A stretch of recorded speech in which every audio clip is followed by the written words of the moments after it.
Bismillahirrahmanirrahim. Assalamualaikum warahmatullahi wabarakatuh.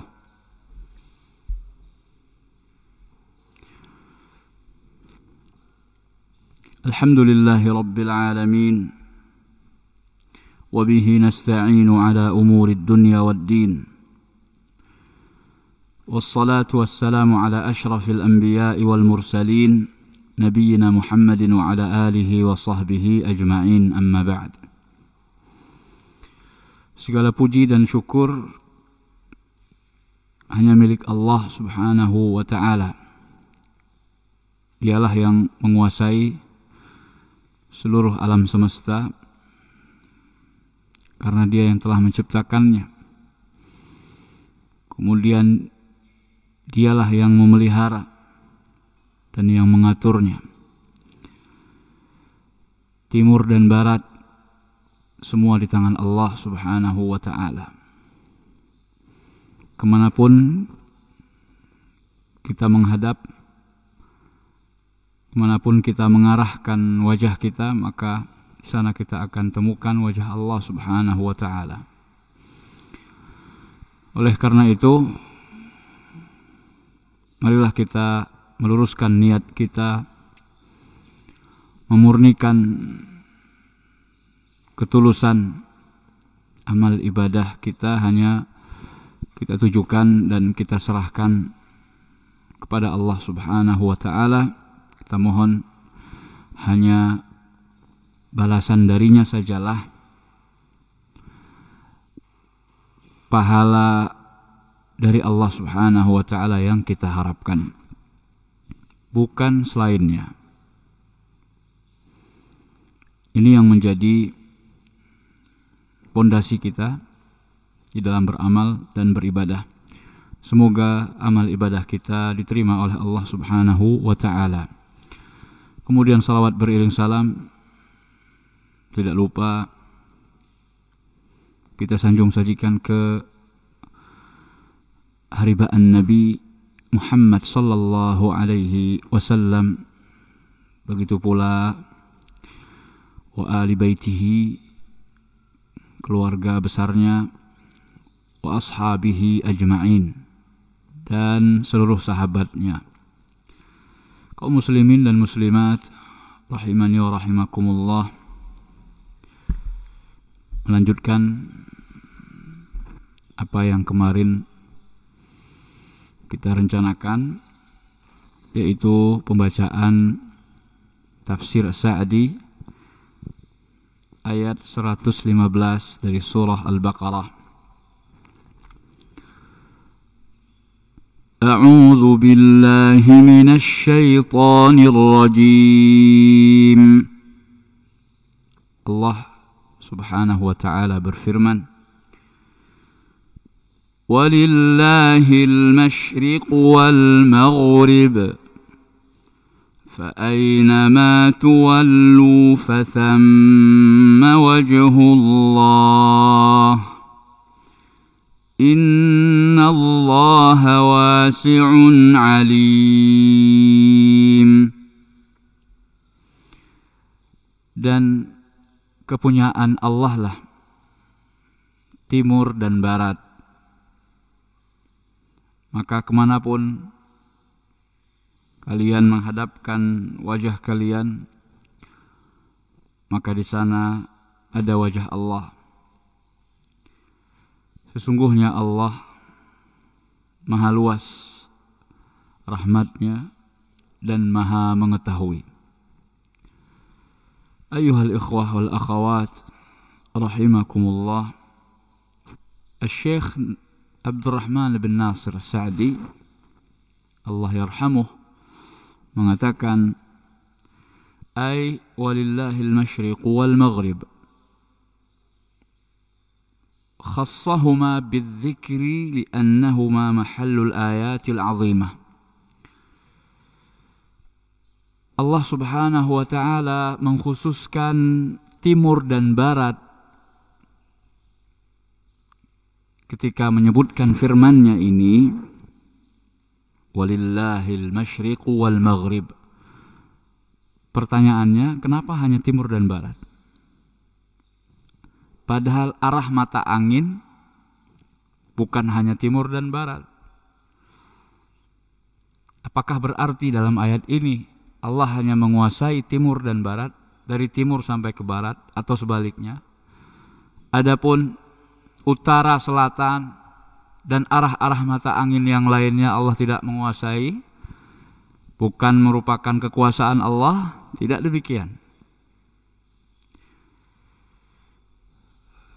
Syekh mengatakan Allah mengkhususkan timur dan barat di dalam ayat ini, menyebutkan timur dan barat saja, li'annahuma mahallul ayatil azimah, karena keduanya merupakan tempat tanda-tanda kekuasaan Allah yang agung. Fi matali'il anwar wa magharibiha, karena dua tempat itu, timur dan barat, adalah tempat terbitnya cahaya-cahaya al-anwar wa magharibiha, dan tempat terbenamnya.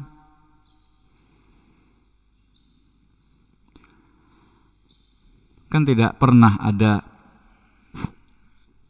cerita matahari terbit dari utara,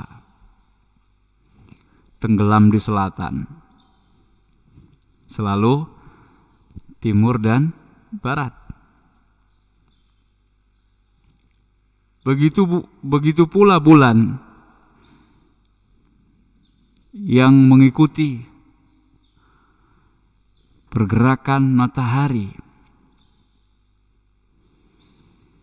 Wasyamsi wa duhaha wal qamari idza talaha.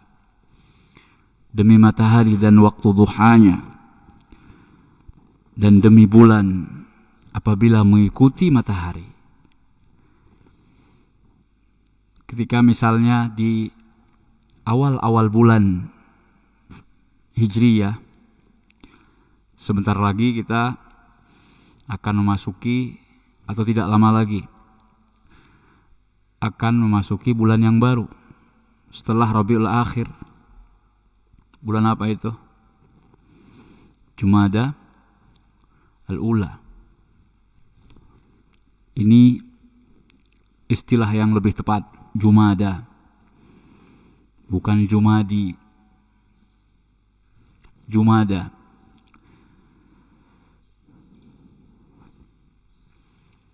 Nah, biasanya di awal bulan itu hilal yang pertama atau malam pertama di bulan yang baru, kita hanya bisa melihat hilal di ufuk itu sebelah barat.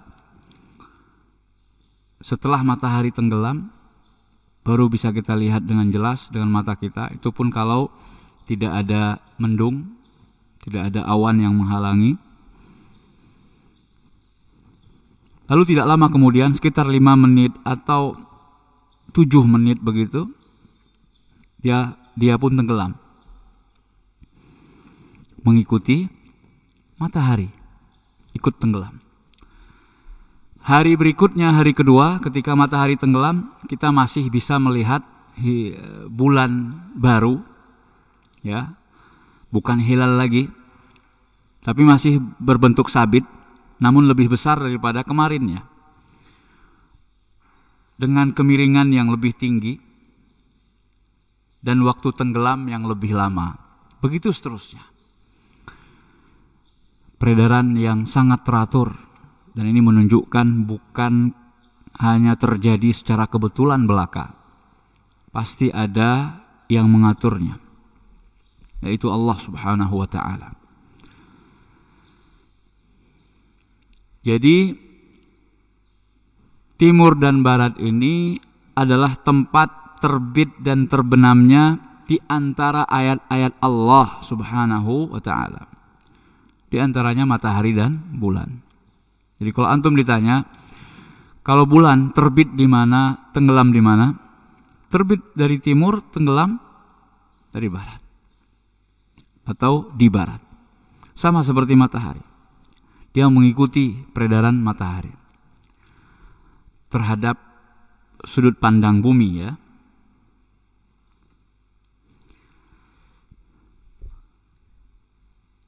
Fa idza kana malikan laha kana malikan likullil jihad. Kalau Allah Subhanahu wa taala menjadi penguasa timur dan barat, maka Allah pun menguasai seluruh arah-arah yang lain. Jadi bukan hanya timur dan barat.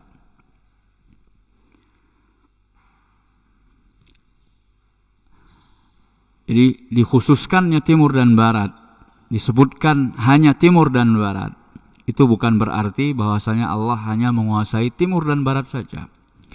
Tetapi cara berfikirnya adalah karena timur dan barat itu adalah tempat yang paling sering dijadikan sebagai ukuran, sebagai tempat yang paling populer, yang merupakan tempat keluar dan masuknya di antara ayat-ayat Allah Subhanahu wa taala, maka kalau Allah menguasai dua arah tersebut, maka begitu pula untuk arah-arah yang lain yang tidak populer, Allah pun menguasainya. Fa aynama tuwallu wujuhakum minal jihad, maka kemanapun kalian menghadapkan wajah-wajah kalian di berbagai macam arah, idza kana tawallikum iyyaha bi amrihi, apabila penghadapan wajah kalian tersebut ke arah tadi atas dasar perintah Allah Subhanahu wa taala, imma an ya'murakum biistiqbalil Ka'bah ba'da an kuntum ma'murin biistiqbali Baitul Maqdis. Bisa jadi Allah Subhanahu wa taala memerintahkan kalian untuk menghadap ke arah Ka'bah setelah sebelumnya kalian diperintahkan untuk menghadap ke arah Baitul Maqdis, Masjidil Aqsa di Palestina.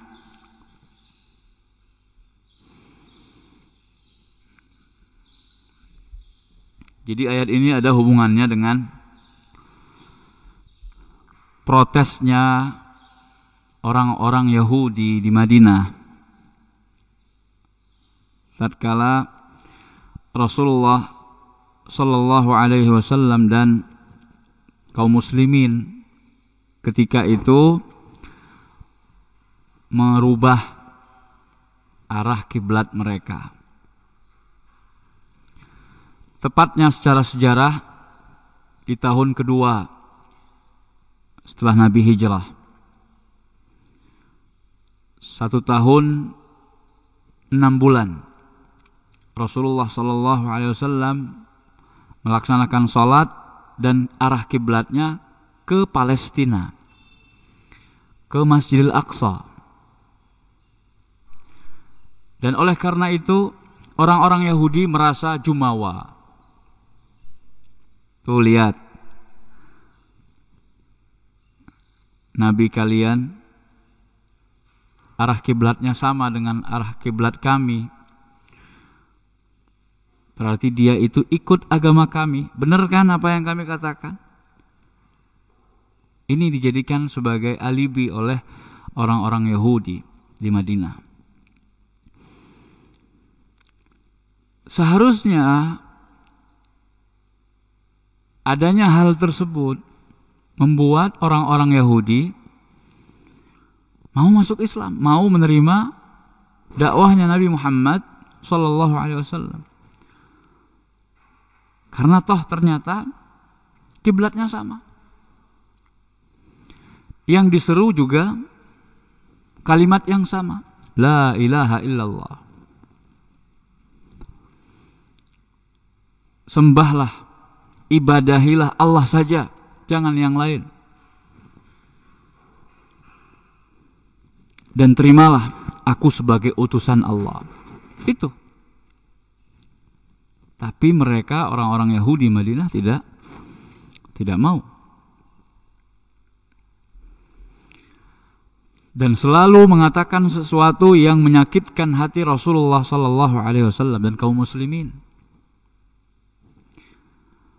Maka Rasulullah dan kaum muslimin memohon kepada Allah agar kiblatnya dipindahkan. Karena Rasulullah SAW dan kaum muslimin lebih menyukai Ka'bah.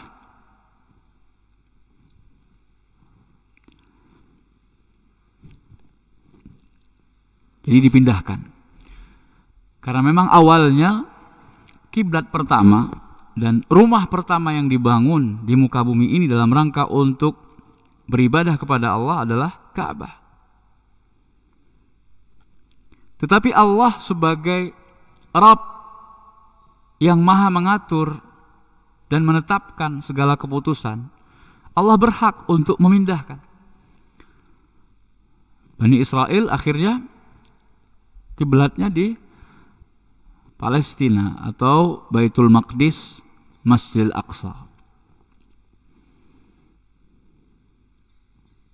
Ketika dan tatkala Allah menghendaki untuk memindahkannya kembali ke Ka'bah, itu sah-sah saja, hak Allah. Hamba harus patuh dan manut karena Allah yang menetapkan dan yang memutuskan. Berarti kemanapun kalian menghadap, apapun yang kalian jadikan sebagai kiblat ketika itu, asal itu merupakan perintah Allah Subhanahu wa taala. Mau kalian arahkan ke Ka'bah ketika memang sudah diperintahkan ke Ka'bah, atau kalian arahkan wajah kalian ke Masjidil Aqsa ketika diperintahkan kiblatnya ke sana, maka kalian menghadap Allah. Karena walillahil masyriq wal maghrib. Karena milik Allah, kepunyaan Allah, arah timur dan barat, semua arah. Makanya ditegaskan, fa aynama tuwallu fathamma wajhullah. Kemanapun kalian menghadap, pasti kalian menemukan Allah. Kalian menghadap kepada Allah, asal kalian tunduk dan taat serta patuh menjalankan apa yang Allah tetapkan, Allah yang atur semuanya. Au tu'maruna bis salati fis safar 'ala ar-rahilati wa nahwiha. Atau ketika kalian diperintahkan untuk melaksanakan salat di saat safar sekalipun di atas kendaraan kalian. Karena yang namanya kendaraan terkadang berubah-ubah arahnya. Terkadang berubah arahnya, maka tidak mengapa kalian tetap dikatakan menghadap Allah Subhanahu wa ta'ala walaupun berubah-ubah arahnya, karena semua arah itu adalah milik Allah Subhanahu wa ta'ala. Jadi tidak perlu risau, dan ini termasuk kemudahan di dalam agama dan syariat yang mulia ini. Yang penting jangan jadikan itu sebagai alasan untuk meninggalkan kewajiban. Kita harus salat. Dan ini banyak terjadi di tengah-tengah kaum muslimin sekarang ini. Berapa banyak orang yang di kendaraan, ya, di bis, sudah saatnya salat subuh tapi sopirnya tidak berhenti, dan tidak ada satupun orang yang menegur supir atau meminta kepada awak bis agar berhenti mencari tempat sholat ini sholat subuh nggak bisa dijamak. Sholat subuh nggak bisa dijamak. Mau dijamak dengan apa? Dengan duha, dengan zuhur. Syariat siapa itu? Dan itu hak kaum muslimin. Karena kita berhak untuk menjalankan agama kita masing-masing. Dan ini masalah agama yang terbesar setelah syahadat la ilaha illallah Muhammadur Rasulullah, salat. Wabil khusus salat subuh, salat fardu yang terbesar. Banyak orang yang meninggalkan salat, sudah tidak mempedulikan salat.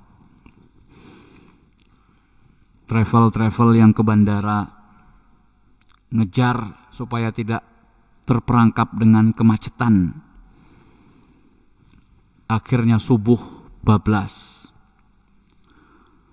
Ada sebagian orang mengatakan, sudah nanti sesampainya di bandara saja, lebih enak, lebih nyaman sholatnya. Tapi di luar waktu, kemana? Mau dikemanakan firman Allah, innas salata kanat 'alal mu'minina kitaban mawquta. Sesungguhnya salat bagi orang-orang yang beriman itu sudah diatur waktunya yang tertentu. Bukankah termasuk amal yang paling saleh melaksanakan salat fi waqtiha, melaksanakan salat pada waktunya? Dan waktu subuh jelas. Ketika fajar shadiq menyingsing sampai sesaat sebelum terbitnya matahari.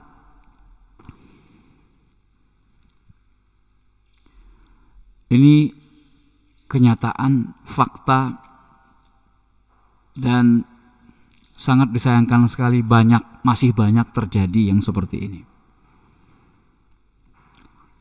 Kalau tidak mungkin kan, ini di jalan tol macet, pas ketika subuh itu kita terperangkap kemacetan. Apa yang kita lakukan? Tetap sholat. Tetap sholat. Walaupun nggak menghadap kiblat Pak Ustadz, iya, asal tidak keluar waktunya, kecuali kita sudah sholat. Jangan sampai, jadi prinsip ya, ini prinsip. Dan ini termasuk fikih di dalam masalah sholat, khususnya ketika membahas syarat sahnya sholat. Di antara syarat-syarat sahnya sholat, itu yang paling utama dan yang paling penting adalah waktu, masuknya waktu. Kalau syarat-syarat yang lain dari syarat-syarat sahnya sholat tidak bisa kita penuhi karena sesuatu dan lain hal, mau wudu nggak ada air, turun nggak bisa, macet di jalan tol, nggak ada rest area, subuh sudah masuk, pakaian kotor, kena najis, telanjang nggak boleh, nggak sah. Maka diperbolehkan dalam kondisi yang seperti itu masih menggunakan pakaian yang terkena najis. Kan di antara syarat sahnya sholat, suci pakaian, tempat dan badan.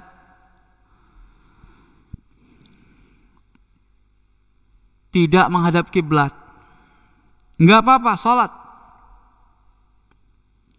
Walillahil masyriqu wal maghrib, fa aynama tuwallu wujuhakum atau fa aynama tuwallu fa thamma wajhullah. Ini ayat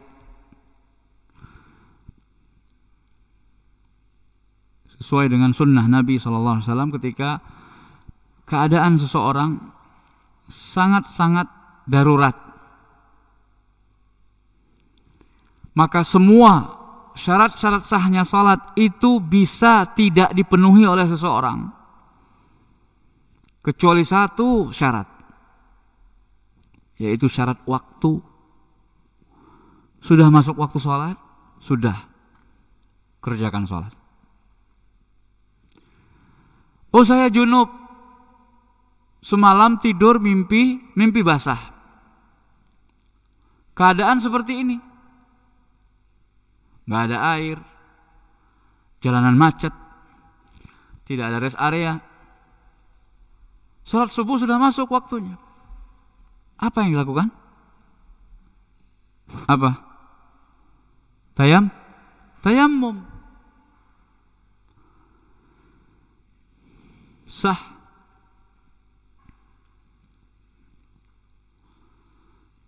Karena ada sebagian, karena ini mandi besar, nanti mungkin 1 jam atau 2 jam lagi bisa sampai ke tempat yang ada kamar mandinya.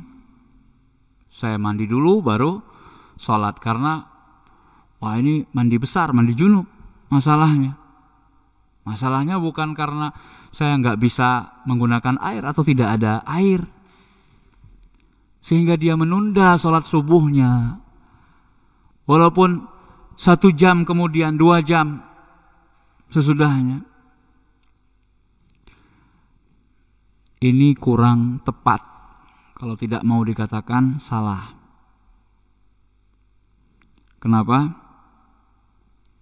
Karena waktu sholat itu adalah syarat yang paling utama. Seseorang tidak boleh meninggalkan sholat dalam keadaan apapun. Selama akal dan kehidupannya masih ada, selama hayat di kandung badan, istilahnya, maka tidak boleh meninggalkan sholat. Kecuali kalau ada halangan yang lain, khusus bagi wanita, haid dan nifas, ini tidak boleh sholat. Laki-laki apa halangannya? Tidak ada halangan.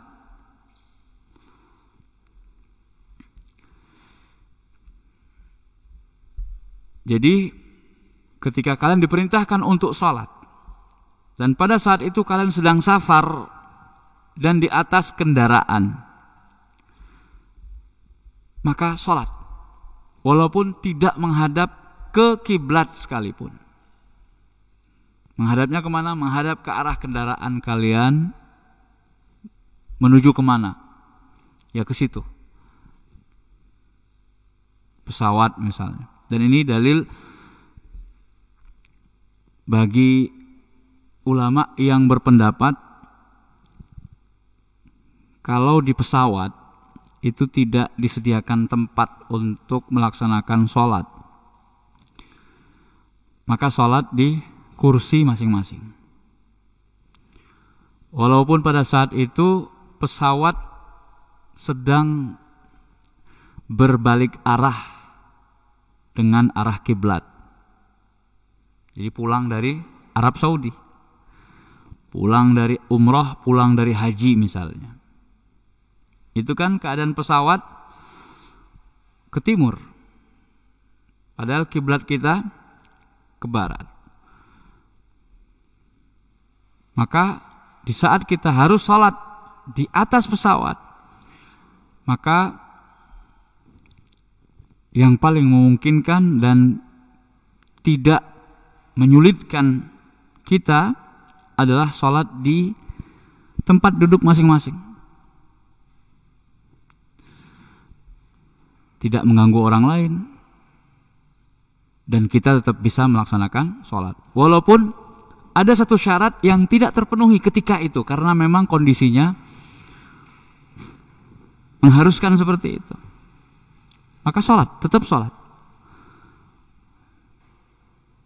Jangan mengatakan, wah nggak sah sholat kok ke timur gitu ya. Daripada orang yang menunda sholatnya sampai keluar waktu, dia borong istilahnya, atau dia dilaksanakan dalam satu waktu secara sekaligus, tapi ya diqadha, sengaja meninggalkan sholat tanpa alasan yang dibenarkan oleh syariat, ini termasuk maksiat. Sengaja meninggalkan sholat tanpa alasan yang dibenarkan syariat, ini adalah maksiat. Ayuhal ikhwah wal akhawat, kaum muslimin dan muslimat rahimani wa rahimakumullah. Kemudian Syekh melanjutkan, fa innal qiblata haitsuma tawajjaha al-'abdu, karena sungguhnya kiblat itu kemanapun si hamba itu menghadapkan wajahnya, au tashtabihul qiblah, atau arah kiblat bagi dia samar karena berada di sebuah tempat yang dia merasa asing, belum tahu, dan pada saat itu mendung, tidak bisa melihat matahari, posisi matahari, maka dia menjadi ragu kemana arah kiblat. Tapi dia harus salat. Fayataharras salata ilaiha. Kemudian dia pun berusaha memilih salah satu arah untuk dia jadikan sebagai arah kiblat dalam salatnya tersebut. Thumma yatabayyana lahul khata. Lalu setelah selesai salat, ternyata menjadi jelaslah bagi dia kalau tadi dia arah kiblatnya keliru. Au yakunu ma'dzuran bi salbin aw maradin wa nahwi dzalik, atau dia memiliki uzur karena sesuatu kondisi yang kritis atau karena sakit dan sebagainya. Fahadhil umur, maka perkara-perkara ini imma an yakuna al-'abdu fiha ma'dzuran aw ma'muran, baik seorang hamba itu statusnya memiliki uzur atau dia diperintahkan untuk menghadap ke arah tersebut, seperti contohnya tadi pemindahan arah kiblat dari Masjidil Aqsa ke Masjidil Haram, dan ini akan berlaku sampai kiamat nanti. Sudah tidak ada perubahan lagi. Kenapa? Karena Nabi kita sudah wafat. Wafatnya Nabi SAW menandakan putusnya wahyu. Sudah berhenti, wahyu sudah tidak ada lagi. Sehingga syariat sudah tetap tidak akan berubah. Arah kiblat kita untuk selamanya adalah Ka'bah al-Musyarrafah. Wa bikulli halin famastaqbala jihatan minal jihad kharijatan an mulki rabbih. Jadi apapun keadaannya, maka tidaklah seorang itu menghadap ke sebuah arah yang keluar dari kekuasaan Tuhannya. Artinya dia tetap berada di bawah pengawasan dan kekuasaan Allah Subhanahu wa ta'ala. Fathamma wajhullah, maka di sana wajah Allah. Innallaha wasi'un alim, sesungguhnya Allah maha luas kekuasaannya, rahmatnya, balasannya, pahalanya, dan maha mengetahui. Fihi itsbatul wajhi lillahi ta'ala. Di sini Syekh Abdurrahman As-Sa'di menyempatkan untuk membahas tentang tauhid asma wa sifat. Ini salah satu kitab tafsir yang fokus dengan tauhid dan jenis-jenisnya. Ketika ada ayat yang di sana menunjukkan adanya sifat Allah Subhanahu wa ta'ala, maka beliau berusaha menetapkan dan menguatkan khususnya untuk sifat-sifat Allah yang diperselisihkan atau yang dinafikan oleh sebagian orang. Contohnya Allah memiliki wajah. Di sini Syekh mengatakan fihi, di dalamnya ada penetapan sifat wajah bagi Allah Subhanahu wa taala. Allah punya wajah. Fathamma wajhullah. Di dalam banyak ayat. Fayabqa wajhu rabbika dzul jalali wal ikram. Wajhu rabbik, wajah Tuhanmu. Jadi Allah memiliki wajah. Dan itu tidak berarti menyerupakan Allah dengan makhluk.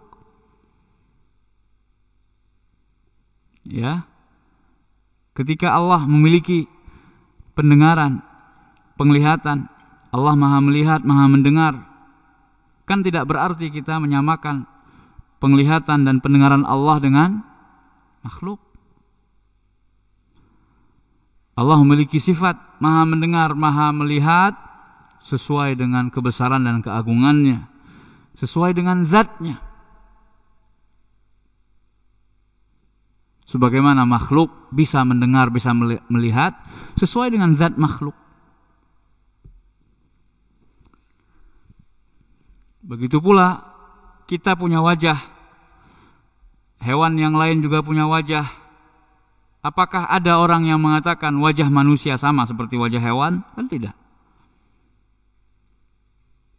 Sesama makhluk saja kita tidak terima dikatakan wajah kita sama dengan wajah, bahkan dengan wajah hewan yang katanya paling mirip sekalipun kita tidak terima. Tidak ada orang yang mau dikatakan wajahnya sama dengan wajah hewan. Lalu bagaimana pula lagi kalau ada yang menyamakan antara wajah Allah dengan wajah makhluk? Na'udzubillah.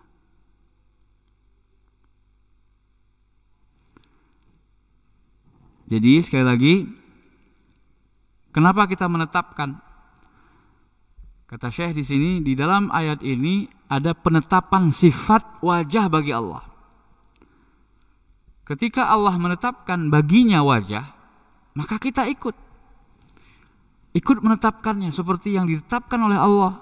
Allah sendiri yang mengetahui, yang lebih mengetahui tentang dirinya.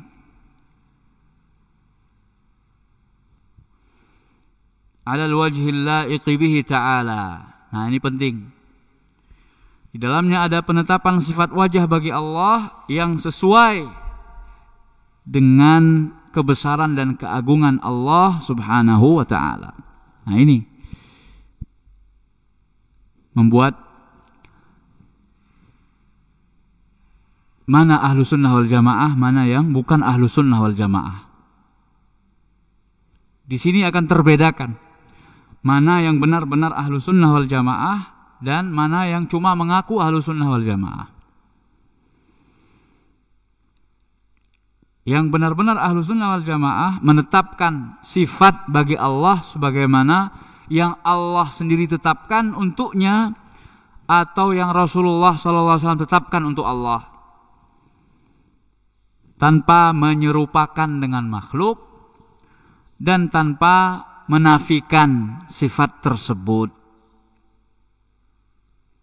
atau menakwilkannya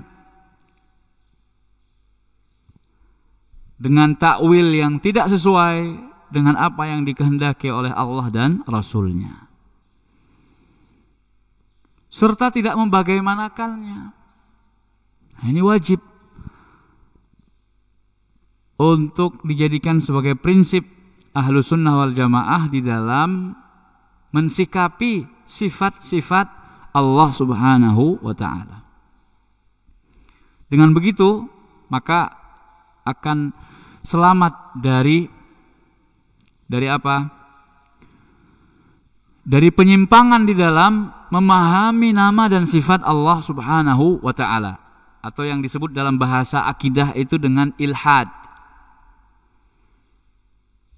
ilhad di dalam asma wa sifat, penyimpangan di dalam mensikapi nama dan sifat Allah Subhanahu wa taala. Dan ini termasuk dosa. Orang-orang yang menyimpang dalam memahami nama dan sifat Allah, ini termasuk kekeliruan, kesalahan yang harus diluruskan. Wa anna lillahi wajhan la tushbihuhul wujuh. Bahwasanya Allah Subhanahu wa taala memiliki wajah yang tidak serupa dengan wajah apapun juga. Ya, karena ayatnya jelas. Laisa kamitslihi syai'un wa huwas samiul basir. Dia tidak serupa dengan sesuatu apapun. Dan dia maha mendengar lagi maha melihat. Berarti mendengarnya Allah, melihatnya Allah tidak serupa dengan sesuatu apapun. Begitu. Tetapkan bagi Allah sifat sebagaimana dia tetapkan untuk dirinya. Fathamma wajhullah. Ini firman siapa ini? Fathamma wajhullah. Kata siapa ini? Allah. Allah sendiri yang menetapkan baginya sifat wajah. Wajhullah. Orang Arab ketika mendengarkan kata wajah, paham. Apa ini maksud dengan wajah? Gak perlu ditakwil-takwil. Dengan penakwilan-penakwilan yang batil. Tetapkan bagi Allah wajah dan yakini bahwasanya tidak serupa wajah Allah dengan wajah makhluk. Sudah selesai. Kita tidak melanggar ayat, tidak mengingkari dan tidak berbuat lancang terhadap ayat Allah. Karena orang yang mengotak-ngatik tafsir, takwil dari ayat yang di dalamnya ada sifat Allah hanya gara-gara tidak sesuai dengan akal logika mereka, lalu mereka menafsirkan dengan tafsiran yang bermacam-macam. Ini namanya sudah lancang. Allah menginginkan penetapan sifat baginya. Fathamma wajhullah, kok malah disimpang-simpangkan, dinafi-nafikan. Itu bukan wajah. Itu bukan wajah maksudnya, tetapi iradah, kehendak.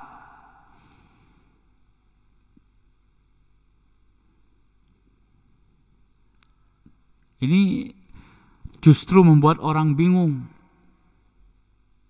Wajah ya wajah. Wajhullah.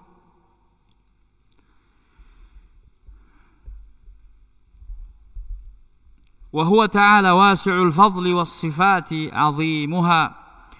Dan Allah Subhanahu wa taala wasi'ul fadl, maha luas keutamaannya dan sifatnya. Azimuha, yang agung. Alimun bisarairikum wa niyatikum, maha mengetahui tentang rahasia-rahasia kalian dan niat-niat kalian. Famin sa'atihi wa ilmihi wassa'alakumul amr, dan di antara keluasan dari anugerah Allah serta keluasan ilmunya adalah Allah menjadikan masalah kiblat itu fleksibel. Wassa'alakumul amr. Allah jadikan masalah arah kiblat itu fleksibel. Gimana maksudnya fleksibel? Dalam masalah kiblat ada 2 poin. Orang yang bisa melihat langsung kiblat tersebut, yaitu dekat dengan Ka'bah, jadi bisa melihat Ka'bah secara langsung, maka ketika salat, ketika dia melaksanakan ibadah yang mengharuskan untuk menghadap ke arah kiblat, dia betul-betul harus persis menghadap ke arahnya. Tidak boleh menggak-menggok. Ini bagi orang yang melihat Ka'bah secara langsung, yaitu orang yang ada di Masjidil Haram. Yang kedua, orang yang di luar Masjidil Haram tidak bisa melihat posisi Masjidil Haram atau posisi Ka'bah, maka kewajibannya adalah menghadap ke arahnya. Syatra. Asy-syatr itu al-wijhah, ke arahnya. Di mana Ka'bah berada? Kalau dari Indonesia berarti di sebelah barat, sedikit serong ke selatan. Kalau antum lihat peta, ya, itu tidak barat-barat persis, tapi agak ke selatan. Maka ketika kita sholat, kita menghadap arah di mana Ka'bah berada, karena kita tidak bisa melihat langsung Ka'bah. Maka antara satu tempat dengan tempat yang lain, sama-sama di Indonesia, ada sedikit perbedaan derajat, ya. Masjid ini misalnya serong berapa derajat, masjid yang lain selisih dengan ini 2 derajat, yang sana 1 derajat. Jadi ada perbedaan, namun tidak signifikan, masih ke arah yang relatif sama, yaitu sama-sama ke arah barat, di mana Makkah atau negeri Saudi Arabia itu berada. Maka sudah sah.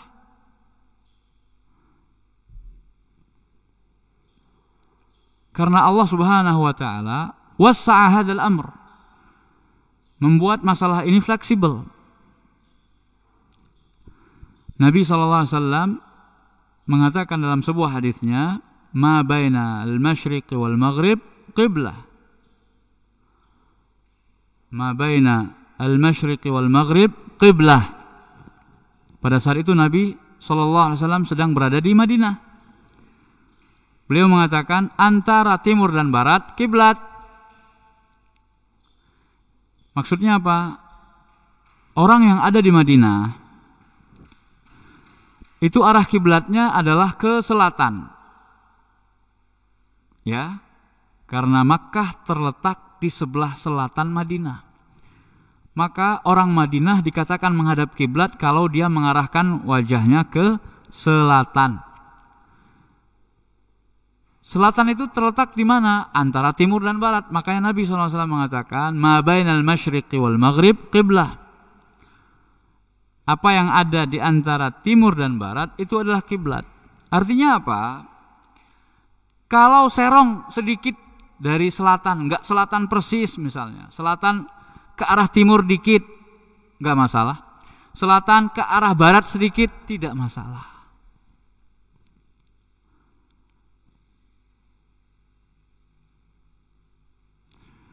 Yang jadi masalah adalah di satu tempat, misalnya di masjid ini, sudah ditetapkan arah kiblatnya, sudah dibuatkan shafnya sehingga semuanya mengarah ke arah kiblat yang satu. Jadi sudah dibuat lurus menghadap ke arah yang sama. Tetapi ternyata misalnya ada orang yang masih serong kanan, serong kiri ketika sholat. Apalagi ketika disampaikan oleh imam, stau, luruskan. Yang namanya lurus itu berarti menghadap satu arah. Kalau menghadap ke arah yang berlainan, satu serong kanan, satu lurus, satu serong kiri, ini enggak lurus, bengkok. Jadi innallaha wasi'un, Allah itu wasi'ul fadl, wa min sa'atihi wassa'a hadzal amr. Di antara keluasan anugerah yang Allah berikan kepada hambanya adalah Allah menjadikan masalah ini fleksibel. Masalah arah kiblat itu tidak saklek.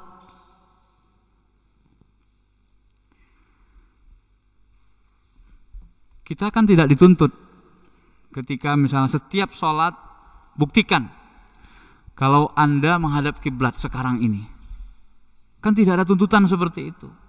Supaya sholat kita sah atau tidak, harus buktikan dulu bahwasanya kita sudah menghadap kiblat.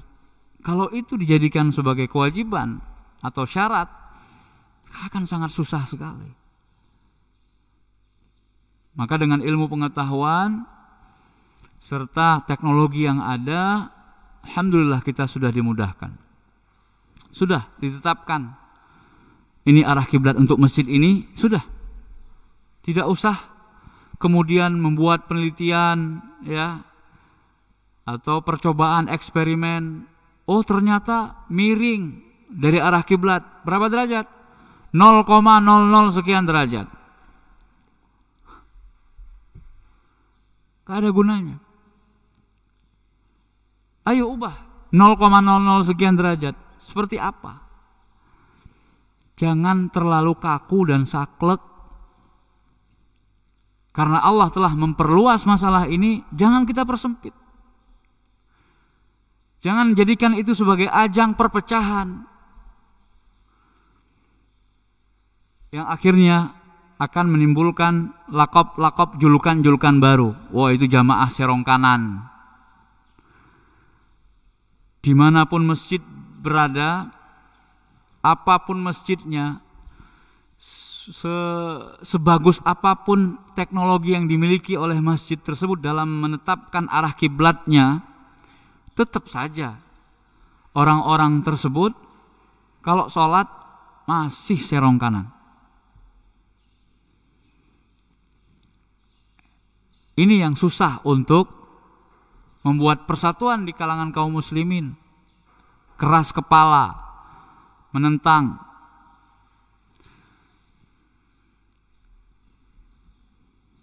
Dijadikannya imam, salah satu tujuan besarnya adalah untuk menciptakan persatuan dan kesatuan kaum muslimin di dalam sholat. Harapannya bisa dibawa keluar sholat. Kalau kita kaum muslimin bisa dipersatukan di dalam masjid, di dalam sholat kita, di dalam barisan-barisan kita, insya Allah di luar masjid, di luar, di dalam kehidupan yang nyata, kita insya Allah mudah dipersatukan. Tapi kalau di dalam masjid saja, urusan sholat saja, urusan baris berbaris dalam sholat kita susah untuk dipersatukan, bagaimana pula dengan urusan di luar sholat? Lebih rumit lagi. Makanya ini pembelajaran buat kita. Ingin bersatu, ingin tercipta persatuan dan kerukunan, latihan di dalam sholat. Wa qabila minkumul ma'mur, dan Allah menerima dari kalian amal ibadah yang diperintahkan kepada kalian. Jadi sholat yang kita lakukan, yang di dalamnya ada perintah untuk menghadap kiblat, itu insya Allah diterima oleh Allah Subhanahu wa ta'ala, tanpa kita harus mempersulit diri kita. Mudah-mudahan Allah semua menerima. Mudah-mudahan Allah menerima semua amal dari yang kaum muslimin lakukan. Falahul hamdu wa syukru, maka baginya lah segala puji dan syukur. Alhamdulillahi rabbil alamin. Hadza wa sallu ala nabiyikum Muhammad sallallahu alaihi wasallam. Demikian kajian kita, pembahasan kita, satu ayat melengkapi yang kemarin. Insya Allah akan kita lanjutkan esok ayat 116, 117. Mari kita tutup pengajian kita dengan baca doa kafaratul majlis. Subhanakallahumma wa bihamdik, asyhadu an la ilaha illa anta, astaghfiruka wa atubu ilaik.